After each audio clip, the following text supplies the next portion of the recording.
Question number 5.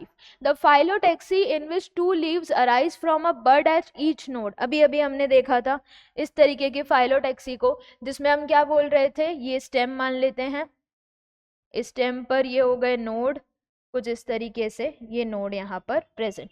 अब इन node पर अगर हम बात करें, इन नोड पर, एक पर्टिकुलर नोड पर दो लीफ इस तरीके से ऑपोजिट लगा दी गई, ये मिड रिब बना देते हैं, ठीक है। सिमिलरली एक और ऊपर वाला नोड है, उस पर भी ऐसे लीव्स ऑपोजिट लगा दी गई,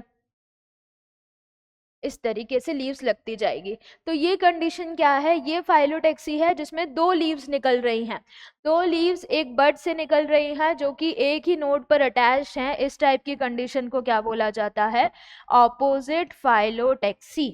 ये हमने देखा भी था, ऑपोजिट और डी का सेट, जो कि हमने एग्जांपल देखा था कैलोट्रोपिस का। सिमिलरली अगर हम बाकी ऑप्शन को देखें तो बाकी ऑप्शन में ऑल्टरनेट, ऑल्टरनेट में क्या हो जाएगा, अगेन ये स्टेम हो गई, ये इसके नोड हो गए। अब इसमें क्या होता है, एक नोड पर एक ही पत्ती निकलेगी और वो भी ऑल्टरनेट, यानी एक लीफ अगर यहाँ निकाल दी तो दूसरी लीफ यहाँ पर आ जाएगी, कुछ इस तरीके से ऑल्टरनेट। फिर तीसरी लीफ ऊपर वाले नोड पर ऐसे निकलेगी एंड चौथी यहाँ से।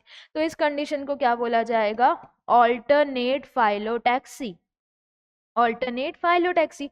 देन लास्ट है वर्ल्ड। वर्ल्ड में क्या हो रहा है, दो से ज्यादा पत्तियां एक नोड से निकल रही हैं, ये एक नोड हो गया। अब इसी नोड पर एक लीफ मैंने यहाँ निकाल दी, सेम यहाँ पर ही इसी नोड पर ऐसे, और दो से ज्यादा है वरना ये तो ऑपोजिट हो जाएगा, तो एक और इधर की तरफ कुछ इस तरीके से ऐसे। तो यहाँ पर जब एक ही नोड से बहुत सारी पत्तियां निकल रही हैं तो इस कंडीशन को हम क्या बोल रहे हैं, वर्ल्ड। तो अगर हम ऑप्शंस को यहाँ पर चेक करें, ऑप्शंस क्या क्या हैं, फाइलोटैक्सी जिसमें दो लीफ निकल रही है, यहाँ पर एक है तो ऑल्टरनेट वैसे ही हट गया, यहाँ पर दो से ज्यादा है तो ये वर्ल्ड वैसे ही हट गया। दो leaf arising from a bird at each node, ये क्या हो जाएगा, ऑपोजिट। वर्ल्ड नहीं है, ऑल्टरनेट नहीं है, नन ऑफ दीज नहीं, करेक्ट आंसर क्या है, ऑप्शन सी।